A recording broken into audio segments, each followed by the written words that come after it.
Hello everyone, কেমন আছো সবাই? আমি তো খুব ভালো আছি। আর আমার মুখটা দেখে বুঝতেই পারছো যে আমি তো খুবই ভালো আছি। হাসিটা দেখেও বুঝতে পারছো। হাসাটার কারণ আছে আলাদা, কারণ দুটো পার্সেল অর্ডার দিয়েছিলাম, তা ওটাই চলে এসছে। তো তোমাদের সাথে পার্সেল দুটো অর্ডার দিয়েছিলাম আমি আগস্টের 2 তারিখে, আর চলে এসেছে কিন্তু 7 তারিখে। একদম যেই ডেট বলেছিল সেই ডেটেই কিন্তু এসছে। আমার দুটো পার্সেলই একসাথেই চলে এসছে। আমার কোনো দিনও এরকম দুটো তিনটে আমি অর্ডার দিই কিন্তু একসাথে আসেনি, কিন্তু আজকে একসাথে আসাতে ভাবলাম কেননা একটা ভিডিওই করা যাক।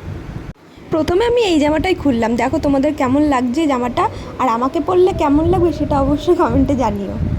দেখো, মিশো থেকে আমি বেশিরভাগ শপিং করি, বাজার থেকে এখন খুবই কম করি। তো কয়দিন আগে একটা চাদর অর্ডার দিয়েছিলাম, ভালো আসেনি। তারপরে রিটার্নও করেছিলাম, তারপরে এক্সচেঞ্জ করে ওটাও ভালো আসেনি। তাই জন্য মনটা না খুঁতখুত করছিল যে এটাও ভালো আসে নাকি, তাই মুখটা প্রথমে ওই রকম হয়েছিল। পরে দেখছো এই টু পিসটা আমি সবার প্রথম অর্ডার দিয়েছি, এটাই আগে চলে এসছে। আর সত্যি বলতে জামা দুটোই কিন্তু খুব ভালো এসছে, আমার তো খুব পছন্দ হয়েছে। তোমাদের ভালো লাগলে কমেন্ট